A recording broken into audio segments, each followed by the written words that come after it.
Hey guys, welcome back to my channel. Today I want to talk to you about my disability, Spina Bifida. Just wanted to quickly come on and apologize. I have no idea what happened with my first video. Just for some reason the sound decided that it didn't want to work for the first couple of seconds, for a minute, whatever, and get back to the vlog for today. Alright guys, I hope you enjoy. And as you can probably tell, there's supposed to be lots of teddies on my bed. Not my bed, I'm actually vlogging from my daughter's room today because, as I'll show you in a sec, the lighting in this room is the best that I can get when it is absolutely horrible weather outside. So guys, this is the weather at the moment. It is absolutely disgusting.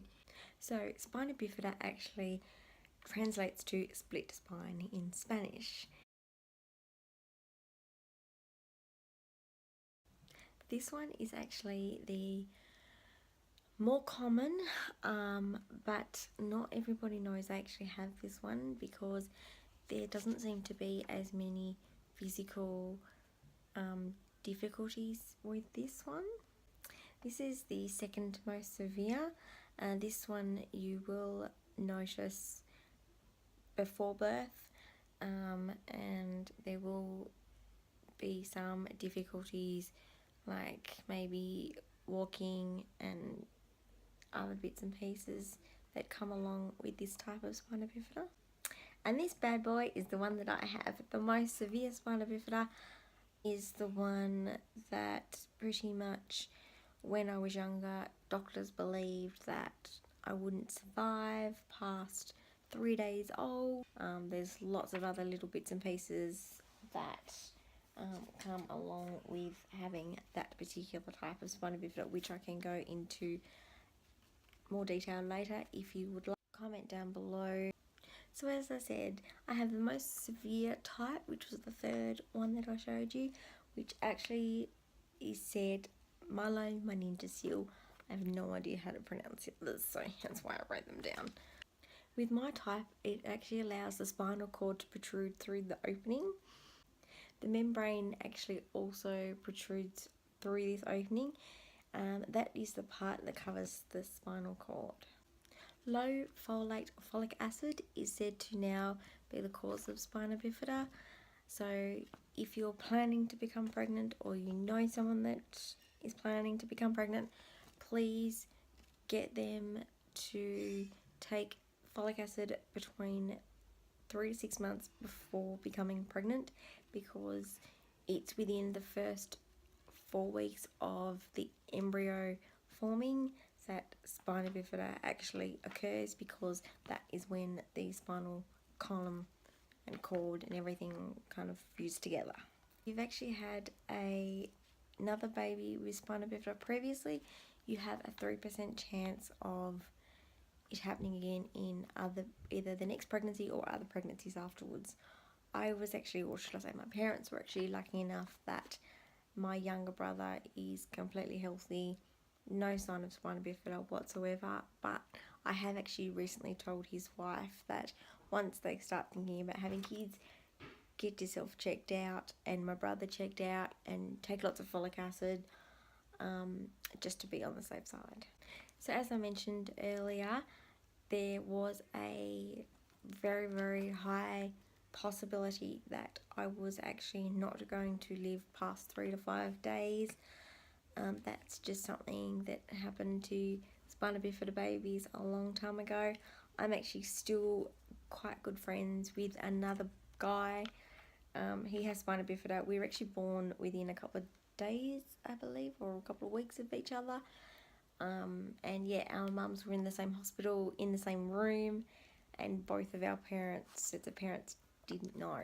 Like, it's just crazy how things like that happen, where now, you know, as I said, screening is just a normal everyday pregnancy thing now, because spina bifida is now so common, and they're thinking that they've finally found what, not so much what causes it, but what can help prevent it.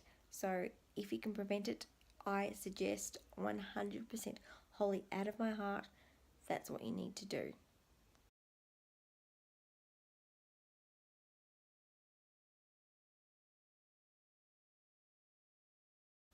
You can actually have spina bifida screened while you're pregnant. A majority of doctors now do this screening at about 20 weeks, especially here in Australia they do it at 20 weeks. In other places it could be earlier or later, I'm not 100% sure. But yeah, usually spina bifida is picked up before baby is born. Unfortunately, in my case, my parents didn't know because 30 years ago there was no such thing as a pregnancy screening for any neural tube defects or any type of defect at all in a baby.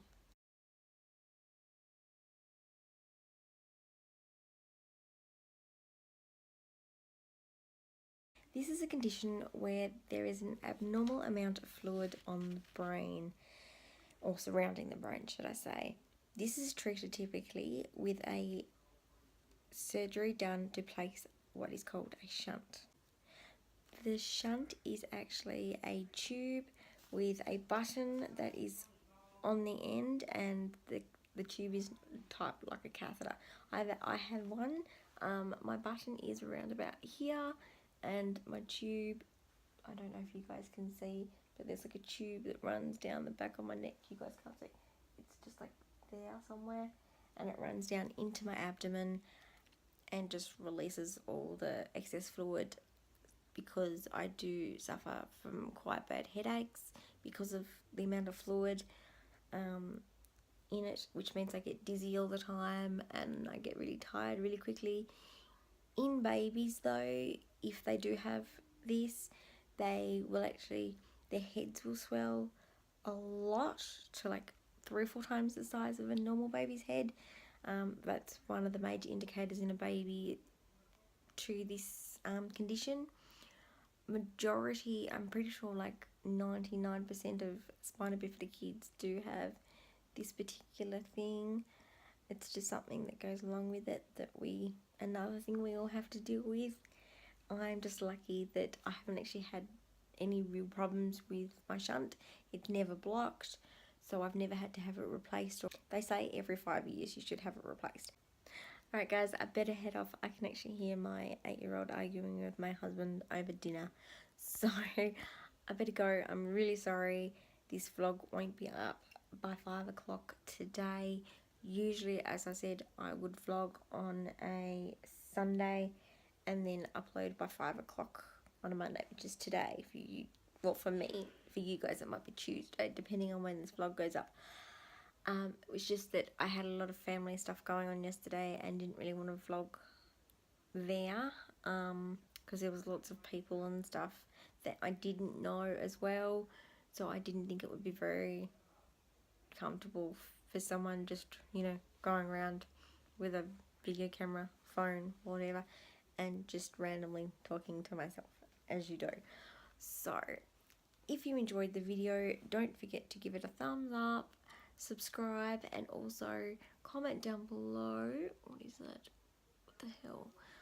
Anyway, comment down below if you have any questions about my form of spina bifida, if there's something else you want to know about spina bifida that maybe I can answer for you.